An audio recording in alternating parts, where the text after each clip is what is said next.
Hi everyone. Are you a mom struggling with silence during estrangement? If you're struggling with the deafening silence of an estranged adult child and not really knowing what to do next, stay tuned for part 2 of this Silence During Estrangement series. For those of you that are new here to my channel, I just want to welcome you. My name is Sally Harris, and I am a mom who walked this same difficult road with my own daughter for over 10 years. And when her life spiraled out of control, mine did the same. And I want you to know that I want to share with you some tips on how that does not have to happen with you. So let's dive into this today, because silence can be deafening, right? It is so deafening. And I have 4 tips for you today in this video. So number 1 is effective communication, right? We all know that we need to be clear and honest and non-confrontational with our children, right? But are we? I mean, it gets pretty emotional sometimes. It gets hard to be able to stay that way. However, there's an audience, there's a place, and there's a time for you to be able to vent and let out your frustration, but that does not mean it needs to be with your child. So I encourage you to take a look at that, as well as active listening. We all want to be heard and understood, and your kids are no different, right? Just like mine and us. Like, we want to be understood and heard and paid attention to. So if someone's having a conversation with you, if your son or daughter is trying to tell you something, I encourage you to actually listen with 2 ears, right? And, 2 ears and 1 mouth. There's a reason for that, right? And so we always say that, but it's so true. It is so true. And we want them to feel heard and understood, even if we don't agree with what they're saying. So number 2 is expressing love and understanding.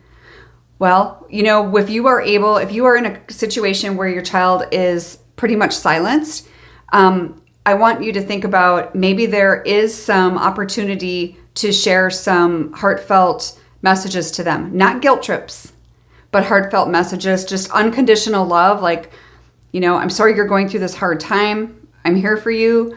Or, things like that. Your willingness to reconcile. So it's not begging. It's not that. It's more along the lines of, and each family is a little bit different. Every situation is different. So this isn't a one size fits all. But if the opportunity is there, I would encourage you to take every now and then to be able to just even a I love you text, right?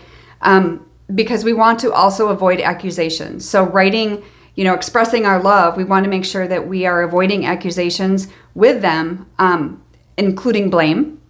So those conversations will likely happen later. But if you are in an estrangement situation, you want to make sure that you are, really focused on the relationship and the desire to get back together and love versus who was right and who was wrong. Okay.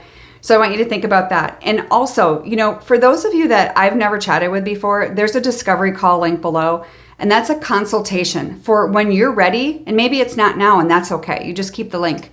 When you're ready for help and you want to reach out because you want to get involved in coaching, I want you to reach out to me. And I would love to have this 30-minute consultation with you. I look forward to chatting with you, actually, because we all need a support system. So the last 2, number 3 is self-improvement. We have to focus on ourselves, because guess what? That's all you can control. And so find your self-care practice, whatever that is. I mean, physical exercise, good nutrition, mindfulness activities, all of those things are pretty non-negotiable. But you want to find some hobbies that you resonate with, that you enjoy doing, and at the same time, build a supportive network, right? And that's what my group coaching program is, because it's an opportunity to be with other moms who are going through similar situations. Is it always easy? No, and that's why you need support. You need to be loved, you need to be heard, and it's an opportunity to learn about yourself and move you in that next step for yourself, regardless of what your child is doing. And number 4 is acceptance and healing. And acceptance, we don't have to agree with what is going on with our children. Maybe it's a situation that you truly you don't approve of, or you don't agree with, but you are willing to face the reality and agree to disagree. Okay? And that's what I encourage you to do, is be able to agree to disagree sometimes. Relationships are not worth breaking a tie between mother and child over some disagreement. And so facing reality that sometimes reconciliation is going to be a way off, because sometimes, most of the time, it's beyond our control. We can control our piece of it, but our child's piece of it and what they're going to do with their life and how they're going to proceed, and are they getting the help they need, and are they taking care of themselves? Doing the same thing here, kind of like what I'm doing with you, they need the same thing as well. But they don't really have anybody telling them to do that, do they? And they're younger, right? So the importance of acceptance is so crucial, because I want you to be able to find some closure and be able to move forward and focus on your own well-being, all at the same time as never giving up hope.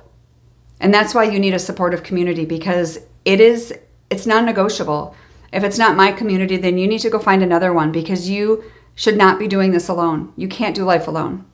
And this is the hardest situation you've likely been through. If you're anything like me, it was definitely the most heartbreaking and difficult time of my life. And I didn't have anyone to go through it with me, but you do. And so you get to choose. But I hope that helped you today, and I'll see you in the next video.